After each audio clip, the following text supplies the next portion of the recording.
Hello and welcome to New Filmmakers Los Angeles in partnership with Movie Maker magazine. My name is Danny DeLillo. We're here at the South Park Center and I'm delighted to join with Sal with his movie, Come Clean. Let's take a look at the clip. Thanks for earlier. I mean, how did you know what to do? My sister and I were very close growing up. And then the panic attacks started. My dad didn't always know what to do. In fact, he only made it worse. It's about being present in the moment.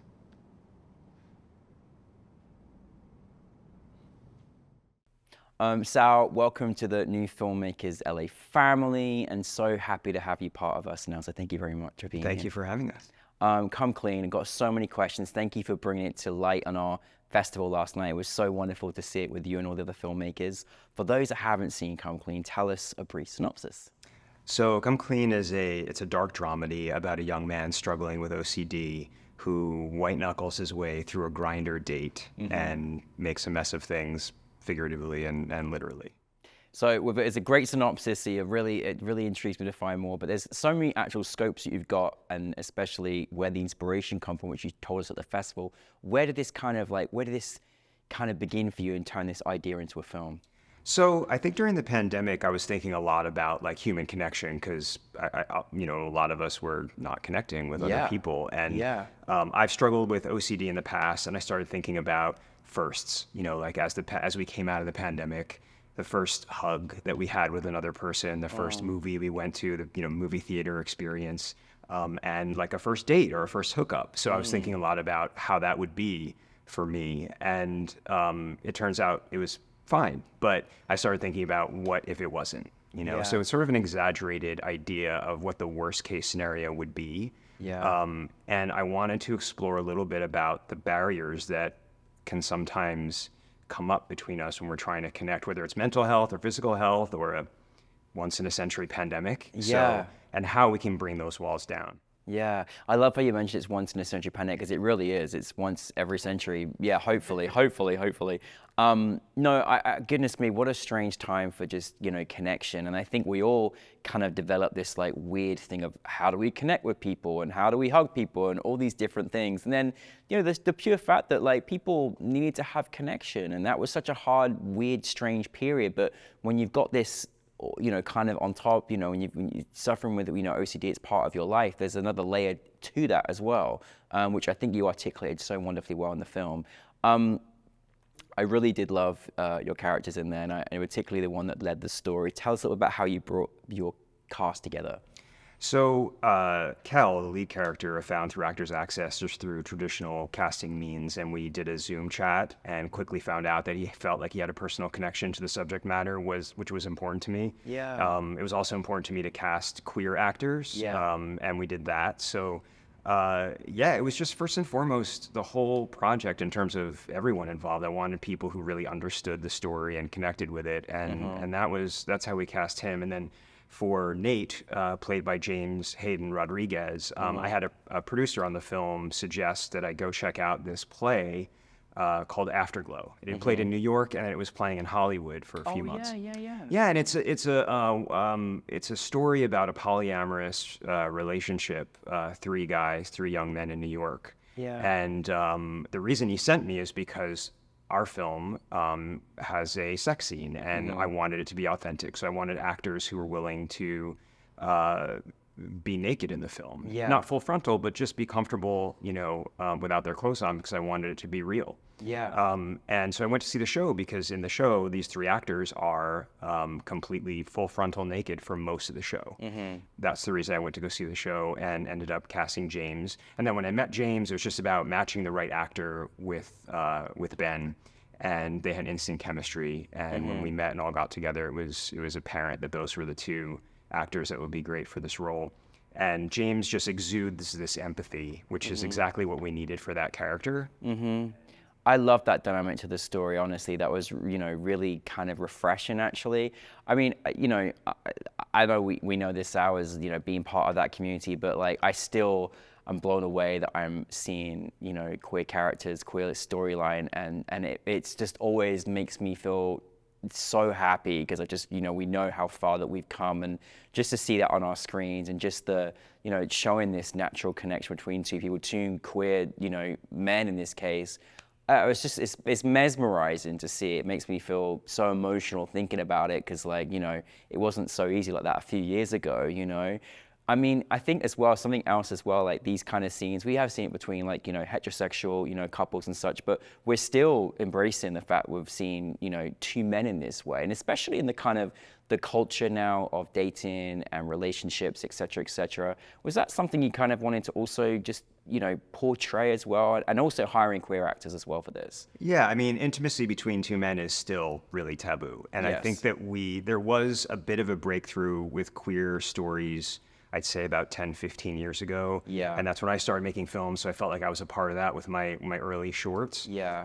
But in recent years, and with the younger generation, there seems to be some pushback on that, even with Yeah. queer stories. Like, Yeah. there's almost a consent about if I'm watching a movie and there's a sex scene, why is it necessary? So that Yeah. whole conversation that we've been having for decades about sex in films is really, really front and center right now. Yeah. And I'm on the side of it's part of life, and if you want authenticity, then I think showing that connection is important. And it's not just about serving the story. I mean, it's about showing all aspects of queer life. Yeah. And the grinder hookup is a really essential part for a lot of people. Yeah. And that connection that we have, especially in the 21st century, it's really hard to connect with people. We have Yeah. these, you know, apps that we use, and even then, it's hard to connect with people, and that was something I really wanted to explore. Yeah, I really love how you develop these two characters. I mean, you know, I certainly have tendencies of this character of just that, you know, I've never been diagnosed, but OCD feels very much part of like my natural aura, so to speak, and I worry about it sometimes. I'm always trying to, you know, just hide it, if anything, really. So I'm really grateful that you kind of brought that to light, because I think a lot of people, there's some people are diagnosed, some people, you know, clearly use that word too loosely at the same time, and then some people are internally suffering trying to, you know, condense it, and it's a real thing when it comes to connection as well. I'm just curious, like working with your actors as well, obviously you really worked hard on bringing the cast together. What is your process in working with actors? Like, what you know, how do you go about that, especially when there's, you know, feelings of intimacy, but also just, you know, in terms of just what they are going through their characters, especially with the character, your lead? Yeah, I mean, I started off as an actor. I mean, I'm an actor and a writer turned Yeah. director. You know, I didn't go to film school. I'm not a DP. I don't know anything about lighting or anything like that. So I really come from a performance standpoint. So a lot of the work I do as a director really happens in post-production. And a lot of the work that you see on screen in the film happened in casting. Yeah. And it's about casting the right people who understand your vision and what the story is that you're trying to tell. Yeah. And also rehearsing with them.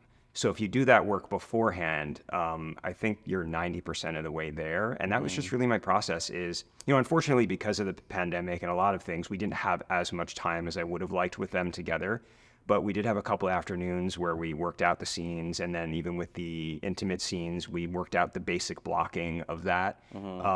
And my approach is just to trust the people that I've hired. Yeah. And once you get on set, you're just letting them do their work. And obviously you're there to guide them and answer questions and do takes if you need a new take. But for the most part, I'm just letting them do the work. And with the sex scene in particular, you know, we worked it out in the beginning. I said, here's the beats I want you to hit. And then everything else, it'll just happen in the moment. Yeah. And I said that not knowing if it would, but it did because I cast the right people. And Yeah. most of what you see was the one first take that we did, and it was a 5-minute take, and they nailed it. And I just remember everyone in the room, it just got really quiet. And I looked around and I said, I think we got it. And part of that was, you know, earlier, I don't know if it was that day or the day before, it was a 2-day shoot. I remember we were setting up another shot, and they were sitting on the bed, the two actors, and they were kind of just joking with each other. And one of them had their arm around the other, and they were sort of giggling about something silly.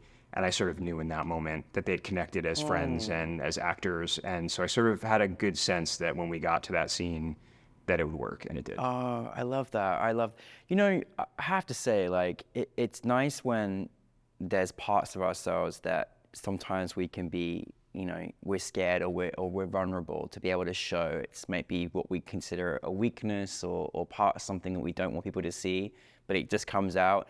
And then this lovely flow of actually someone that is understanding. Like, I love that, in this experience, there was someone that just actually gave them room to be who they were. And I thought that was just so special. I think people can be too quick to judge, or if they're on the back end of seeing something like that, they might have an instant reaction, which, but I just love how that articulated, because it ended up bringing those two characters closer together. I love that, yeah. Yeah, I mean, sex is about connecting. So Yeah. I think that if you're there for that reason and you're open to you can go into an experience and have an expectation of what's going to happen, or you could go Yeah. into it and just be open. And I think Nate, the character, was there to connect and was open. And to your earlier point, OCD, like most mental health things, whether it's autism or it's a spectrum. Yeah. And I think that a lot of people might throw the word around, not really knowing, they might be a little germaphobe, or they might just be Yeah. like a neat freak or whatever they call themselves. But I think that a lot of people do experience some element of it at some point in their life. Yeah. Whether it's triggered by an experience or just something that's inherent in them. But, with Nate, I wanted him to be able to help this other person through love what they were that. going through. And part of that was because, he didn't have OCD, but he had a sister who'd Yeah. experienced it. So That's right. I think that, we all can relate to other people Yeah. by just looking at the other people in our lives. And that's another way to connect. Absolutely. And Sal, the crazy thing is, I was watching your film, My Two Cats, and I was eating cereal. Can you believe it? I can't believe it. It was so good to know. I was like, wow. No, Sal, this was again, I can't tire of just, just the visibility and the story and just the genuineness of relationships in today's life, especially, for queer men in this case. So thank you for just bringing that film to light. It was so beautiful to have it part of this whole LGBTQ. How was that experience for you? It's great. I mean, and the audience reaction is always interesting, because it is a pretty dark subject matter, but Yeah. I wanted to approach it. My films are always pretty dramatic and dark, Yeah. and this time I really just wanted to challenge myself and do something a little bit lighter. And we talked a lot about giving the audience permission to laugh, because I think we all suffer from something, and if we can't joke about it and we can't see the humor in it, then life gets pretty grim. And true. I worked really closely with my composer, especially because if you watch the film without the music, it's pretty dark. It's so good, though. But the music cues really give the audience permission to laugh. And so that's been interesting to watch it with an audience and see them allow themselves to laugh at those moments. And that's been my experience from fundraising to casting to finding the crew. Everywhere along the way, people are like, oh, I suffer from this, or oh, I've experienced this, or I know someone. And they're people that I didn't realize that they were experiencing that. So Yeah. just having people come out and say, hey, I can relate to this, even if Yeah. they don't have OCD, that's always rewarding. Absolutely. So where are you taking this next? What's going on? So I am working on developing my first feature film. It's called Out of the Woods, and it's based on a short I did a few years ago called Great Escape. And it's about an older woman who is suffering from the early stages of Alzheimer's. And as she starts to lose her memory is also a time that she's decided to try to come out. Oh, So it was, based on the short that was nominated for the Iris Prize Yeah. a couple years ago. And I'm excited to do it. We've been planning it for a few years, and we're now just trying to get talent attached and trying to get money attached and, Yeah. get the film made. Please give Sal money for his next project, Please. okay? No, Sal, thank you so much. That is an amazing feature. I can't wait for you to, share that with us, to the world as well, seriously. And congratulations on Come Clean. Thank you for being part of New Filmmakers LA, and we're looking forward to your next project. So thank you very much. Thank you. Thank you, Sal, everybody.